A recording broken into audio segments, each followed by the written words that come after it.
Welcome to ఊరి కోసం. వేద మంత్రోచ్చరణ, సంగీత, సాహిత్య కళలకు నిలయంగా వెలిగిపోయింది మంత్రపురి. నేడు మంతనిగా పిలువబడుతున్న ఈ ప్రాంతం ఇప్పుడు అభివృద్ధికి ఆమడ దూరంలో ఉందన్న విమర్శలు వెల్లువెత్తుతున్నాయి. గోదావరి నది పరివాహకంలో ఉన్నటువంటి ఈ ప్రాంతంలో ఎలాంటి సమస్యలున్నాయి, వాటికి పరిష్కార మార్గాలేంటి? మంతని మండల సమస్యలపై హెచ్ఎంటీవీ స్పెషల్ రిపోర్ట్. నాగరికత విరాజిల్లిన ప్రాంతంగా పేరొందిన చరిత్ర. అంతేకాదు, ఇక్కడి నుంచి రాజకీయం చేసిన వ్యక్తులు కీలక పదవుల్లో కొనసాగారు, నేటికీ కొనసాగుతున్నారు. దేశ ప్రధానమంత్రిగా, రాష్ట్ర ముఖ్యమంత్రిగా పనిచేసిన పివి నరసింహరావు ఇక్కడి నుంచే పోటీ చేశారు. రాష్ట్ర స్పీకర్గా చేసి నక్సలైట్ల చేతిలో హతమైన శ్రీపాదరావు కూడా ఇక్కడి నుంచే పోటీ చేశారు. ఇక ప్రస్తుత ప్రభుత్వంలో అత్యంత కీలక బాధ్యతలు నిర్వహిస్తున్న మంత్రి శ్రీధర్ బాబు కూడా స్థానిక ఎమ్మెల్యే. ఇలా అటు స్థానిక చరిత్రలోనూ ఇటు రాజకీయ చరిత్రలోనూ ప్రత్యేక స్థానం కలిగి ఉంటుంది మంథని.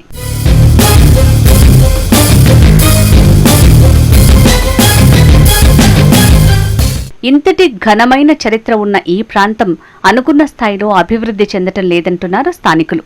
నిజానికి గత ప్రభుత్వం నిర్మాణం చేసిన అత్యంత కీలకమైన ప్రాజెక్టు కాళేశ్వరం కూడా ఈ నియోజకవర్గంలోనే ఉంది.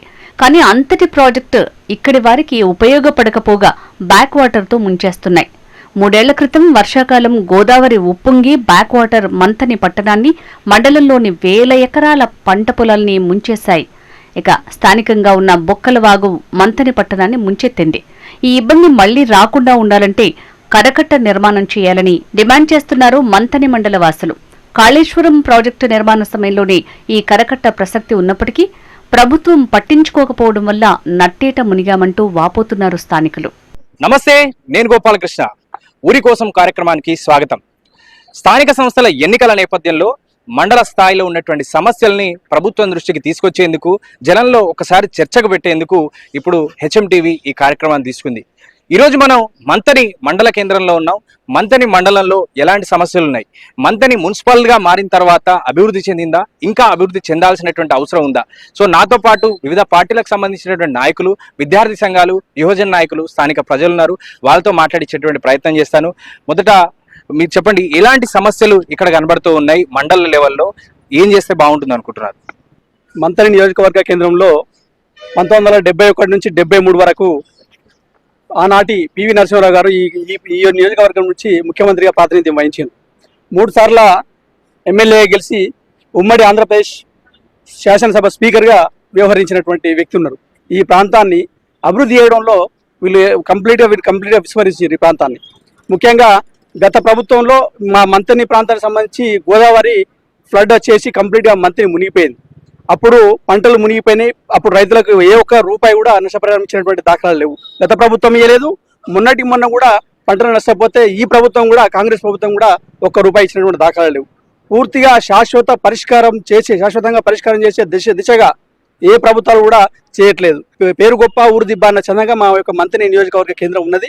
ఇక్కడ ఈ ప్రాంత రాజకీయ నాయకులు ఎవరు కూడా ఈ యొక్క మంతని మండలాన్ని డెవలప్మెంట్ చేసేటువంటి ఆలోచనతోటి ఎవరు కూడా లేరు. సో మీరు చెప్పండి, ఏం సమస్యలు ఎక్కువగా ఇక్కడ కనబడుతూ ఉన్నాయి, ఏం చేస్తే బాగుంటుంది అనుకుంటున్నారు? మంతని మున్సిపాలిటీగా మారిన తర్వాత ఇక్కడ ఉపాధి హామీ పథకం అనేది తీసేసారు. దీనివల్ల ఈ ఊర్లో ఉన్నటువంటి 3000 కుటుంబాలు రోడ్న పడ్డాయి. ఉపాధి లేదు. సమ్మర్ సీజన్లో, వేసవి కాలంలో దాదాపు 3 నెలలు ఉపాధి హామీ పని చేసుకున్నటువంటి ప్రజానీకం ఈరోజు ఉపాధి హామీ పని తీసేయడం వల్ల చాలా 3000 కుటుంబాలకు ఉపాధి కోల్పోయిన పరిస్థితి ఉంది. కాబట్టి కాంగ్రెస్ ప్రభుత్వం హామీ ఇచ్చింది. ఈ హామీ నిలబెట్టుకొని ఈ మంత్రి మున్సిపాలిటీలో ఉపాధి హామీ పథకాన్ని ప్రవేశపెట్టాలని మేము డిమాండ్ చేస్తున్నాం. అదేవిధంగా కేరళ ప్రభుత్వం అక్కడ అర్బన్ ఏరియాలో కూడా ఉపాధి హామీ పథకం పెట్టింది. కాబట్టి మంత్రి మున్సిపల్ ఉపాధి హామీ పథకం పెట్టి 3000 మందికి ఉపాధి కల్పించాలని మేము కోరుతున్నాం. అదేవిధంగా మంత్రి మండలంలోని అడవి సోమపల్లి గ్రామంలో ఇసుక కారీ నడుస్తుంది. ఈ ఇసుక కారికి వందలాది లారీలు 4-5 కిలోమీటర్ల మేర నిలిచిపోయినాయి. అక్కడ ఇసుక కారీ లోడింగ్ కాక 4-5 కిలోమీటర్లు రోడ్డు మీద నిలిచిపోవడం వల్ల చాలా ఇబ్బందులు ఎదురవుతున్నాయి, ప్రమాదాలు జరుగుతున్నాయి, వాహనదారులకు ఇబ్బంది అవుతుంది, ప్రజలు అసౌకర్యంగా ఇబ్బందులు పడుతున్నారు, రోడ్లు అస్తవ్యస్తంగా మారిపోయినాయి, గ్రామ ప్రజలు చాలా ఇబ్బందులు ఎదుర్కొనే పరిస్థితి. అదేవిధంగా అక్కడ ఏదైతే సీరియల్ ప్రకారం ఆన్లైన్ బుక్ చేసుకున్నటువంటి లారీని పక్క పెట్టి 5,000 తీసుకొని ఈరోజు కాంట్రాక్టర్ అక్రమ దోపిడీ చేస్తూ లక్షలాది కోట్లాది రూపాయలు కుంభకోణం జరుగుతుంది. సమస్యలపైన ఒక్కసారి అధికార పార్టీ నాయకులని మనం వివరణ కోరుదాం. సార్ చెప్పండి, 2 సమస్యలు ఇక్కడ వచ్చాయి. పివి లాంటి మహనీయులు ఇక్కడ పోటీ చేసి గెలిచారు, ప్రధానమంత్రి అయ్యారు. ఆ తర్వాత కూడా ఇక్కడ ఉన్నటువంటి రాజకీయ నాయకులు మంచి మంచి పదవుల్లోకి ఉన్నారు, ఇప్పుడు కూడా ఉన్నారు. సో అయినా మంత్రిని అభివృద్ధి చెందలేదు, ఇంతవరకు అభివృద్ధి కాలేదనేటువంటి ఒక ప్రశ్న. అట్లాగే మున్సిపల్ గా మారిన తర్వాత నరేగా నిధులు రాకపోవడంతో ఇక్కడ ఉపాధి కోల్పోయారు అని చెప్తున్నారు. ఇసుక క్వారీ వల్ల కూడా ఇబ్బంది జరుగుతున్నారు. ఏం చెప్తారు కాంగ్రెస్ పార్టీ నాయకుడిగా? ఈ రోజు మంత్రి మండలం అంబేద్కర్ చౌరస్తాలో ఈ కార్యక్రమం నిర్వహిస్తున్న హెచ్ఎంటీ వారికి ధన్యవాదాలు తెలియజేస్తూ, నేను కొత్త శ్రీనివాస్, ఇక్కడ ప్రాథమిక సహకార సంఘం మంతని అధ్యక్షులుగా పనిచేస్తున్నాను. మరి ఇంతకుముందు సిపిఐ సంబంధించిన బీజేపీ సంబంధించిన మిత్రులు మాట్లాడినట్టు ఎన్ని చేసినా కూడా కొన్ని సమస్యలు జనాభా పెరిగే కొద్దీ సమస్యలు పుట్టుకొస్తూ ఉంటాయి. మరి త్వరితగతిన ఇక్కడ ఉన్నటువంటి ఇప్పుడున్న కాంగ్రెస్ ప్రభుత్వం, గౌరవ ఐటీ పరిశ్రమ శాఖ మంత్రులు మరి వాటి పరిష్కారం కోసం నిరంతరం కృషి చేస్తూ ఉన్నారు. ముఖ్యంగా విద్యాభివృద్ధి కోసం మనందరికీ తెలుసు, జేఎన్‌టీయూ కళాశాలతో పాటు అన్ని మండలాల్లో మరి ఇంటర్ కళాశాలలు, అదేవిధంగా మరి ఇంటిగ్రేటెడ్ స్కూల్కు సంబంధించి కూడా మొన్ననే సోమన్పల్లి దగ్గర ఈ మంతని మారుమూల ప్రాంతంలో పెద్ద ఎత్తున విద్యాభివృద్ధి కోసం కృషి చేసే ఆలోచనతోని మరి ఈ ప్రాంతంలో గోదావరి పైన బ్రిడ్జి నిర్మాణం శంకుస్థాపన చేసుకోవడం జరిగింది.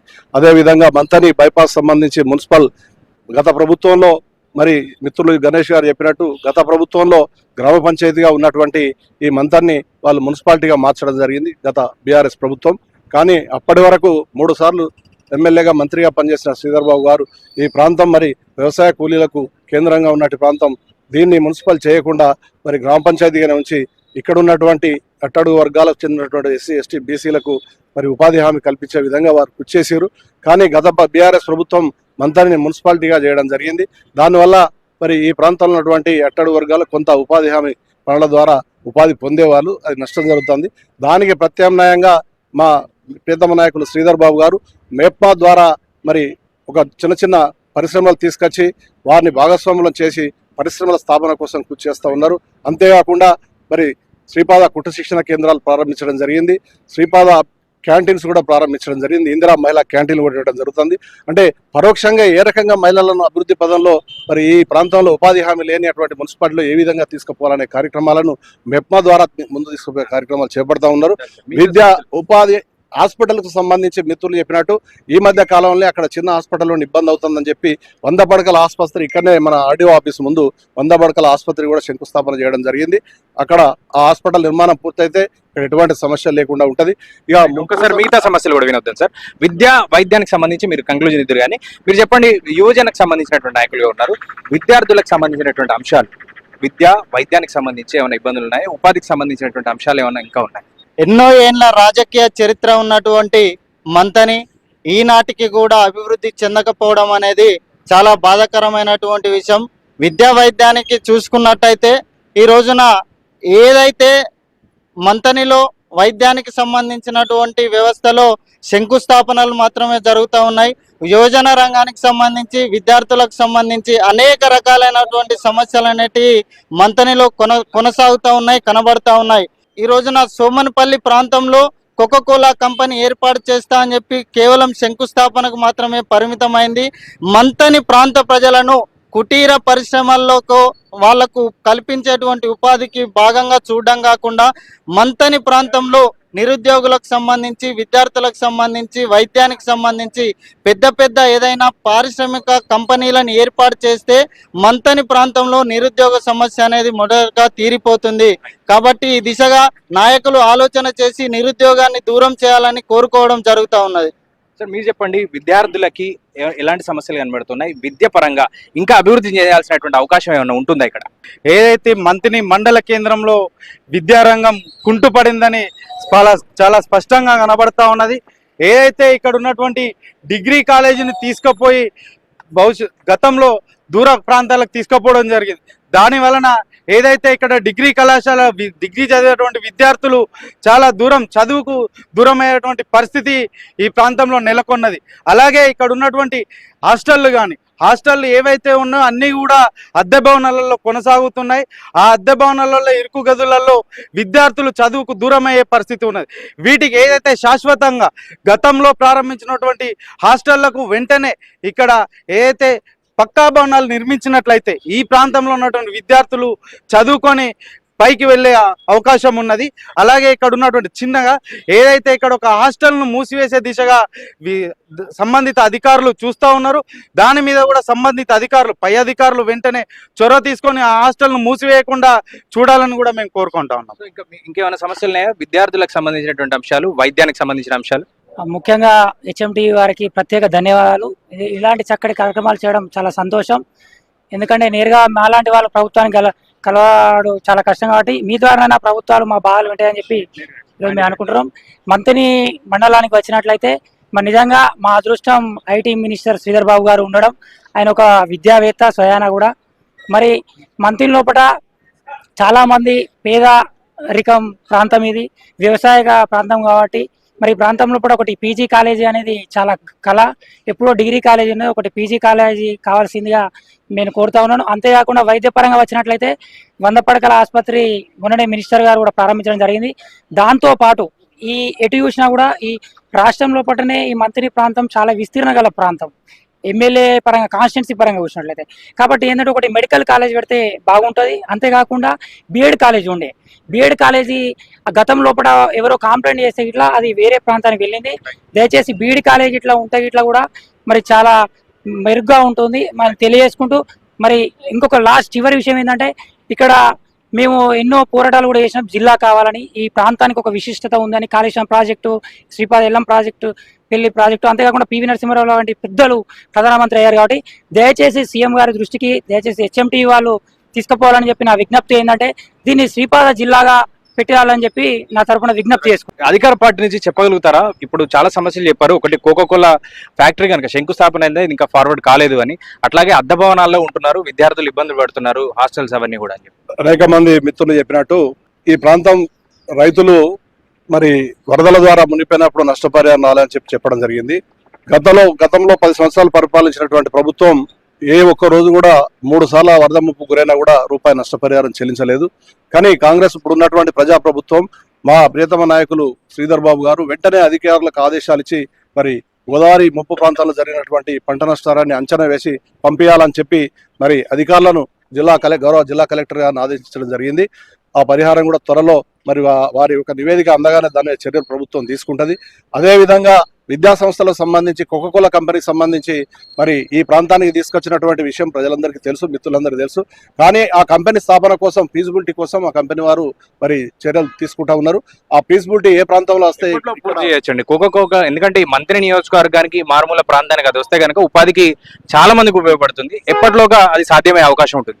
ఈ ప్రాంతంలో నిరుద్యోగాన్ని తగ్గించడం కోసం, ఉద్యోగిత కల్పించడం కోసమే గౌరవ మంత్రివర్యులు ఆ కంపెనీ వాళ్ళతో మాట్లాడి తీసుకురావడం, అనేక సాఫ్ట్వేర్ సంస్థలు కూడా తీసుకురావడం జరుగుతుంది. అది మన సిరిపురం ప్రాంతం కానీ, రత్నాపూర్ కానీ, సోమన్పల్లి మరి అనేక ప్రాంతాల్లో వాళ్ళు ఫీజిబిలిటీ కోసం ప్రయత్నం చేస్తున్నారు. ఆ కంపెనీ ఫీజిబిలిటీ ఏ ప్రాంతంలో వస్తే ఆ ప్రాంతంలో ఎక్కడ స్థాపించినా కూడా ఉద్యోగం కల్పించడం కోసం, నిరుద్యోగులకు అవకాశాల కోసమే ప్రయత్నం చేస్తుంటారు తప్ప వేరే ఉద్దేశం కాదు.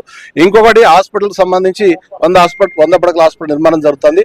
వారు అన్నట్టు డిగ్రీ కాలేజ్ ఎక్కడో బయట దూరంలో ఉన్నది అంటే ఇక్కడ ఉన్నటువంటి గ్రౌండ్ లో ఇక్కడనే హై స్కూలు, ఇక్కడనే ఇంటర్ కాలేజ్, రకరకాల స్కూల్స్ ఉండడం వల్ల ఈ యొక్క గ్రాడ్యుయేషన్ చదివే వాళ్ళని కొంత బయట పెడితే బాగుంటుందనే ఆలోచనతోని మరి అది గత ప్రభుత్వం అక్కడ మార్చారు.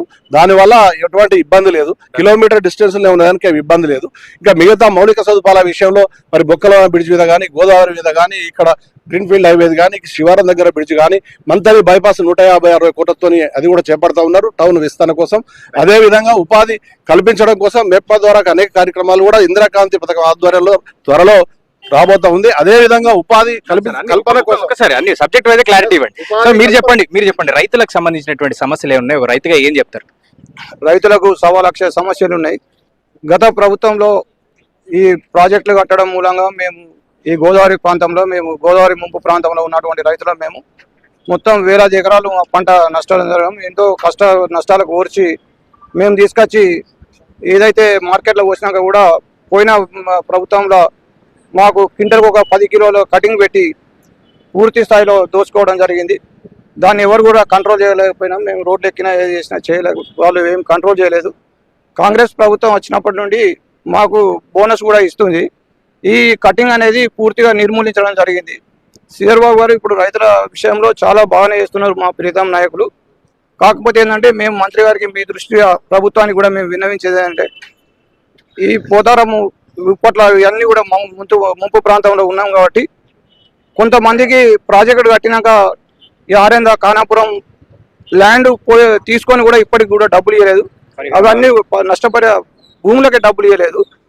అవి మంత్రి గారి దృష్టికి మేము తీసుకుపోయాను. త్వరితగతినే అందరికి కూడా ఎవరి డబ్బులు ఇప్పిస్తామని చెప్పిండ్రు. యూరియా సమస్య కూడా చాలా వరకు కంట్రోల్ చేసుకుంటూ వస్తున్నారు.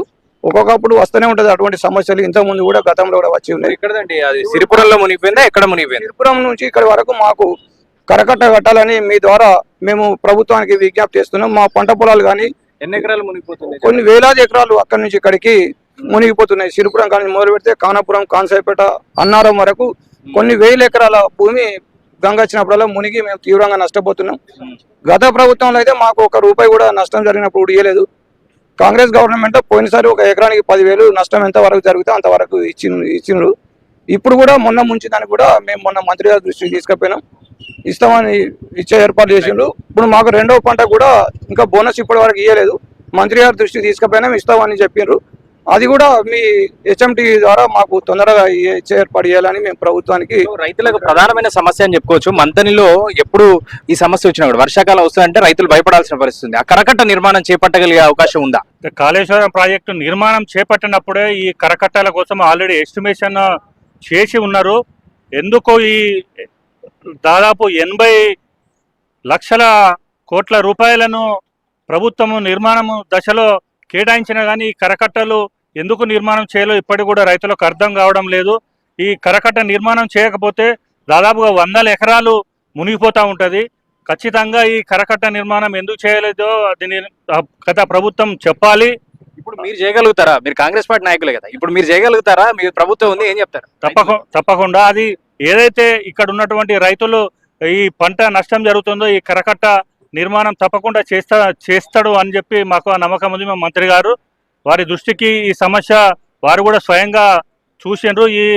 ఎక్కడైతే ఈ ముంపు ప్రాంతం ఉందో దీన్ని ఏ విధంగా అయితే చేస్తే బాగుంటుందని చెప్పి మా రైతులందరితో కూడా ఆయన స్వయంగా వచ్చి పరిశీలన చేయడం కూడా జరిగింది. చేస్తాడనే ఆశ బాగుంది మాకు. మరికొంతమంది ఉన్నారు సార్, చెప్పండి ఎట్లాంటి సమస్యలు కనబడుతున్నాయి మంత్రి మండలంలో?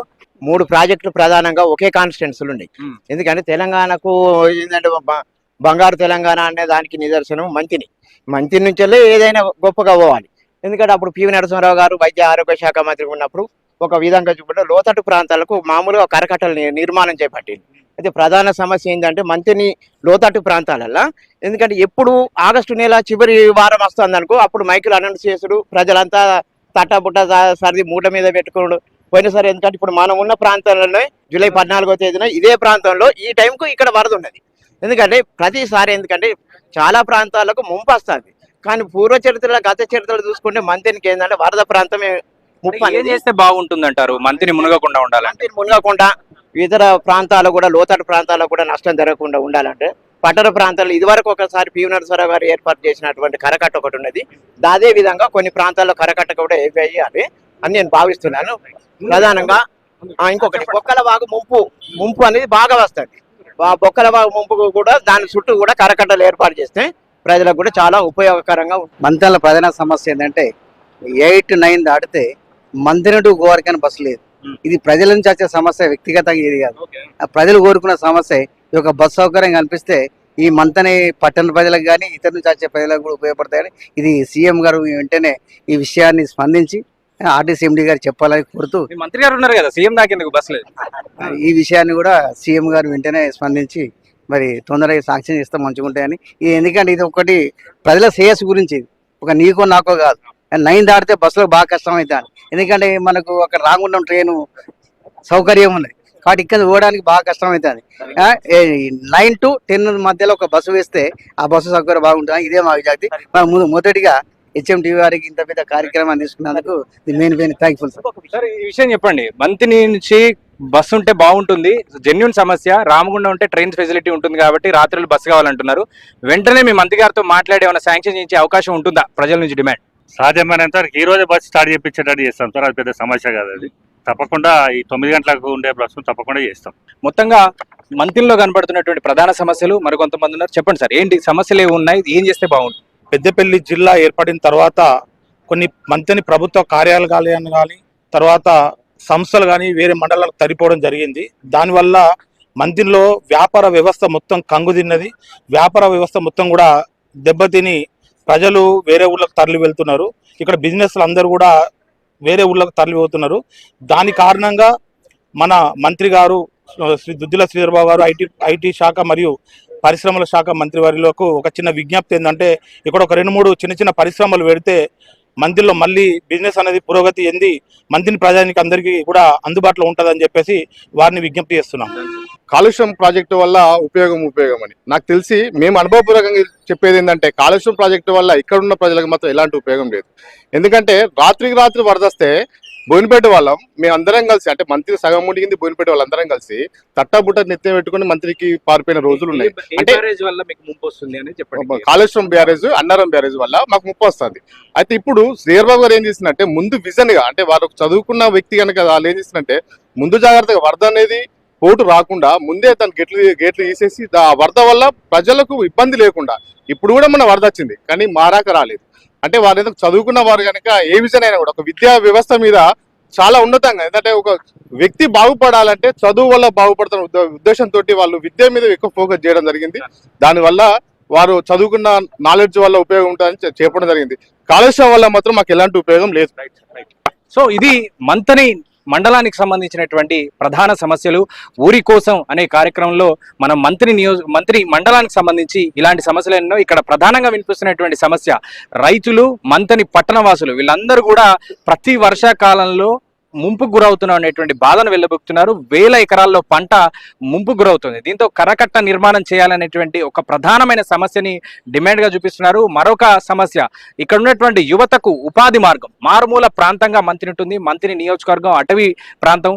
ఈ ప్రాంతంలో యువకులకి ఉపాధి కల్పించాలనేటువంటి డిమాండ్ కనబడుతోంది. గతంలో మొన్నటికి మొన్న కోకోకోలా ఫ్యాక్టరీ లాంటిది ఇక్కడికి తీసుకొస్తున్నట్టుగా మంత్రి శ్రీధర్బాబు ప్రకటించారు. శంకుస్థాపన లాంటి కార్యక్రమాలు కూడా సిద్ధం చేసుకున్నారు. కానీ ఆ పనులు ముందుకు సాగడం లేదు. అలాంటి పరిశ్రమలు ఇక్కడికి తేవాలనేది ముఖ్యంగా యువత కోరుకుంటున్నారు. అలాగే వైద్యానికి సంబంధించినటువంటి ఫెసిలిటీస్, ఇక్కడ ప్రభుత్వ వైద్యం అట్లాగే ప్రభుత్వ పాఠశాలలు, ప్రభుత్వ ఆశ్రమ పాఠశాలలు సొంత బిల్డింగ్ లో మార్చాలనేటువంటి ఒక డిమాండ్ కూడా వినబడుతోంది. ఇవన్నీ కూడా ప్రభుత్వం త్వరలోనే వీటి సమస్యలు తీర్చాలని మనం కోరుకుందాం. రాబోయేటువంటి స్థానిక సంస్థల ఎన్నికల్లో ముందుకు వచ్చేటువంటి యువ నాయకులారా ఈ సమస్యలను తీర్చేటువంటి మార్గాలను జనానికి చూపించండి, ఎన్నికల్లో పోటీ చేయండి. ఇవన్నీ సమస్యలు తీరాలని మనం కోరుకుందాం. విద్యాపరంగానూ అనేక సమస్యలు వెంటాడుతున్నాయి. స్థానికంగా ఉన్న ప్రభుత్వ సంక్షేమ హాస్టల్స్, పాఠశాలలు అద్దె భవనాల్లో ఉంటున్నాయి. డిగ్రీ కాలేజ్ కూడా దూర ప్రయాణంగా మారిందన్న విమర్శలు వినిపిస్తున్నాయి. ఇక మంథని పట్టణంలో ఏనాడో ఏర్పాటు చేసిన సంగీత పాఠశాల ప్రస్తుతం దయనీయ పరిస్థితిలో ఉంది. సంగీత పాఠశాలను అభివృద్ధి చేసి స్థానిక యువతకు ఉత్సాహం ఇవ్వాలనే డిమాండ్ వినిపిస్తోంది. వైద్యపరంగా స్థానికంగా 100 పడకల ఆసుపత్రికి ఇటీవలే శ్రీకారం చుట్టారు మంత్రి శ్రీధర్బాబు. అయితే ఇప్పుడు నిర్మాణమవుతున్న ఈ ఆసుపత్రిలో సకల సదుపాయాలు ఉండే విధంగా నిర్ణయం తీసుకోవాలని కోరుతున్నారు స్థానికులు.